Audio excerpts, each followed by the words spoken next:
plan for today is to work on this.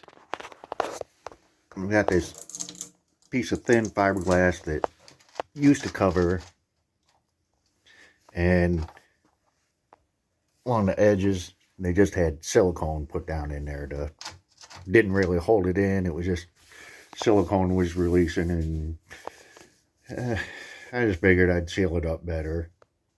I'm gonna just run down both sides with a little bit of fiberglass and tab it in. And then here's the piece that used to be down here. If you watch my previous videos, you could know that's the piece that sat in there and covered up Jimmy Hoffa. And I'm going to do the same thing. Go down both sides and tab it in. And I got the little spot down there underneath.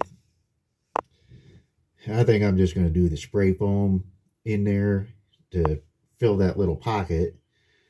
And then once I get it filled up, I'll trim it back like a ramp here, and then fiberglass on top of here. And that way I don't have to worry about water getting into the foam. I mean, it's not, hopefully there's not going to be water in here, but in the event that, you know, there's a lot of through holes and everything back there, if I do get water, hopefully it'll just run up here and down and go into the bilge and be pumped out. So gives us time to get sanded on some fiberglass and getting it cleaned up so that I can put new fiberglass over top of it.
And there we go. It is, let's call it fiberglass down. I know. I didn't really record much because, you know, when I was down here doing the fiberglass, I don't have time to mess with the camera. And, you know, I'd be in a way where you really couldn't see anything. And besides that, I don't want everybody watching me do it wrong and telling me that I'm doing it wrong. I mean, not much you can do when the board that I put in there comes over and doesn't go all the way. So I'm actually bridging an air gap to tie it into the side. And I've got that down both sides and across the end. And it's like, I know I put too much epoxy in it. I loaded up heavy with resin, but I keep telling myself it's not structural. It's just to kind of seal this up and be hidden underneath the fuel tank. And I'm pretty sure that the bottom of the fuel tank's not going to complain about what a crappy job I did on fiberglassing that in. Well, I guess I have to say I'm kind of disappointed, because I'm not sure what that hole is from, but the duct tape I put on it It didn't even last for a year. And look at that. There ain't nothing left of the duct tape. I don't know. Guess they just don't make things like they used to, right?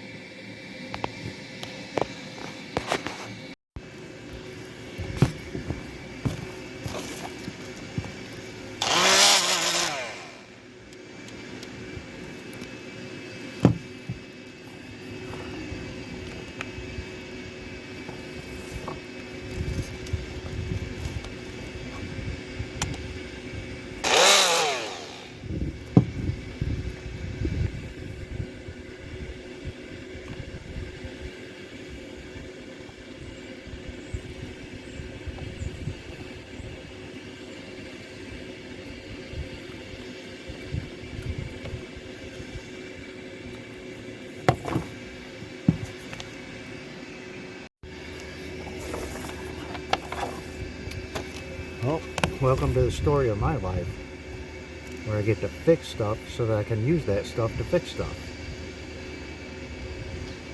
No, don't worry. I went and unplugged the other end of it before I started taking this end apart. It might not be the smartest one out there, but I'm trying not to be the dumbest one either.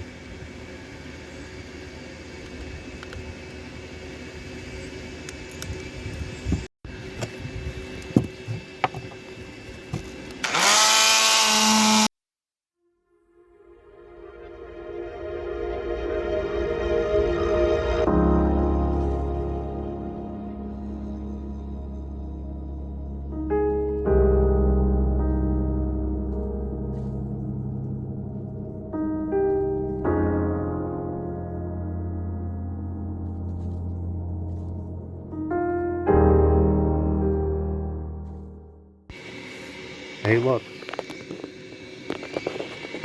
It's not a hole anymore. Well, I'm not here to show you how to do fiberglass work. If you want to learn how to do fiberglass work, I found a great channel to watch. It's called Boltworks Today.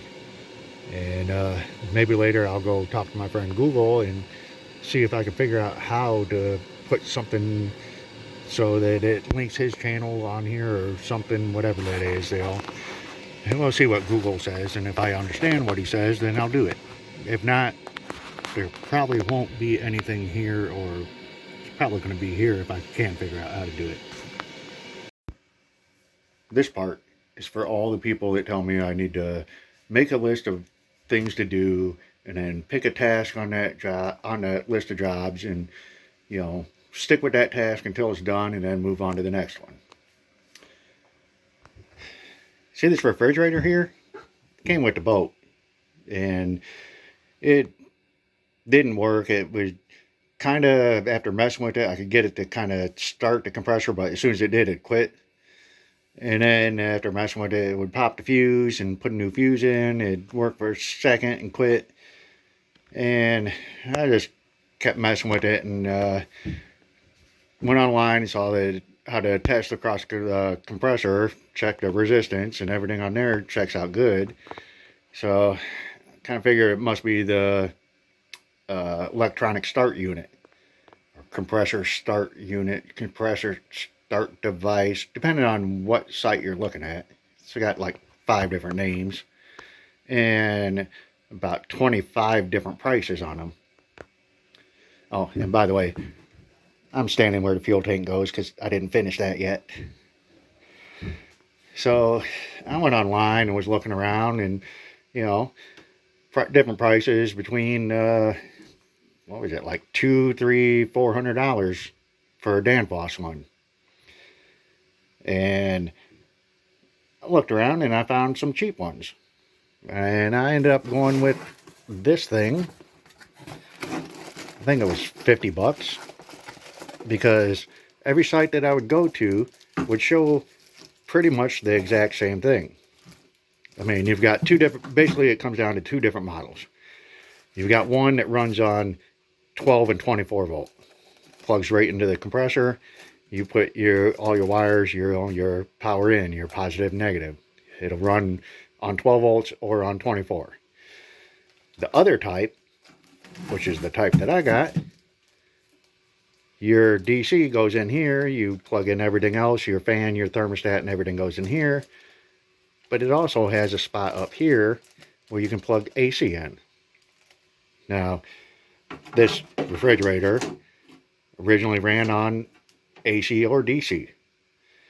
The difference was that it had the control unit for just DC that's hooked on the compressor. On the other side of the compressor is a unit that takes your 110 AC and converts it over to, I think it's 24 volts or something, and it sends that 24 volts over to this unit so this unit can run the compressor. So, like I said, this is just, I don't know what's the name on it. I can't even read it. There.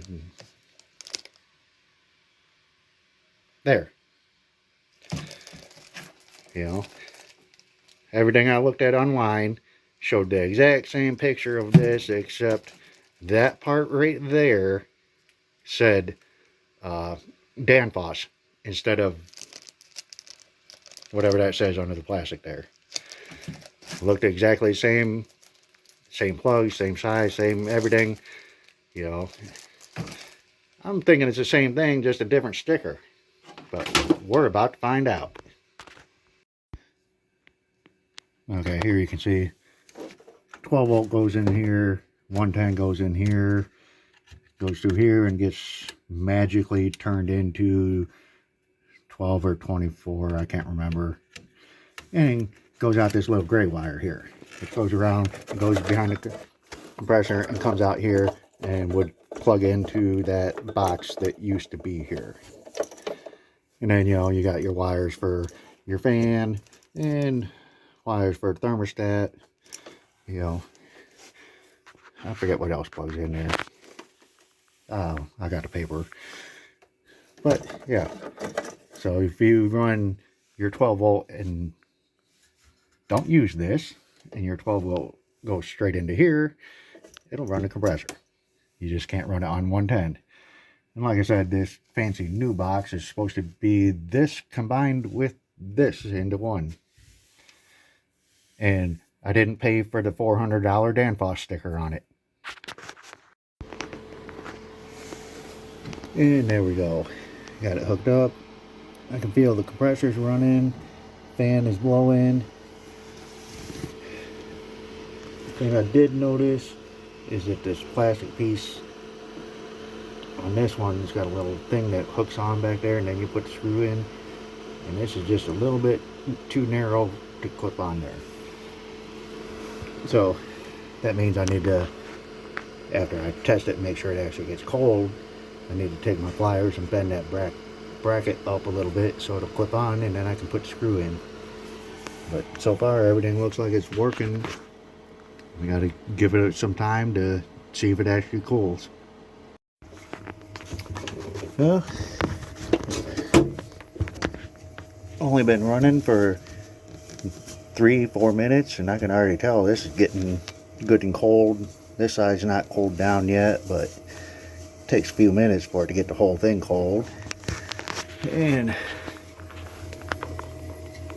I can also tell that now Sonia has a refrigerator she needs to clean, now that it actually works.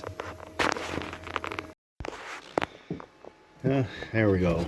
It's been running for about 10 minutes now. And I can actually feel a little bit of frost on there already. It's cold all the way across the cold plate. So I'm going to say it works. Not sure how long it'll work, but I still got some tidying up to do. Make sure to run the wires the right way and everything, and put that little, bend that piece to put the module on there. But I also got to cut a new piece of flooring to put in there, and then make a new bulkhead to put in there before I can put the fridge back where it goes and finalize the wiring and stuff like that. But I'm happy with the fact that it actually works, and now that I can kind of figure out what I'm going to be doing over here as far as countertop and everything. Because if this thing didn't work, we're trying to decide if we're going to put a bigger fridge in there, or try to get something the same size and keep the countertop, or, you know, at least it's a step in the right direction, I guess. Oh, and one more thing. Since got the refrigerator running today, and just to maybe make somebody happy. Hey, look, the fuel tank's back in.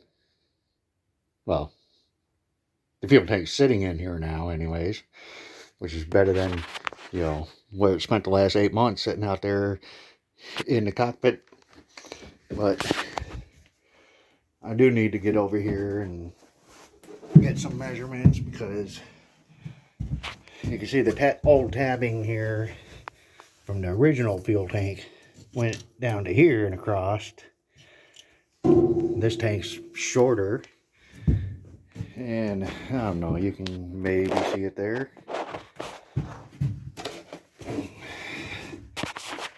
That end sits a lot lower, and if I come down here, it's not even touching the bottom, so I'm going to have to go around and make blocking and everything all the way around it to hold it up, which is a whole new thing, because you can't just block up the corners, because then there's nothing to support in the center. Then your fuel tank will drop down. Just got to get it in here, get some measurements, and figure out how I'm going to support it so it's not all the weight in one place, because, you stop a tank. This is a 100-gallon tank. Diesel fuel weighs something like 7.8 pounds a gallon, I think it is. Something like that. It's a little under 8 pounds a gallon. So if this thing's full, that means this is almost 800 pounds sitting here. So kind of want to make sure it's supported well.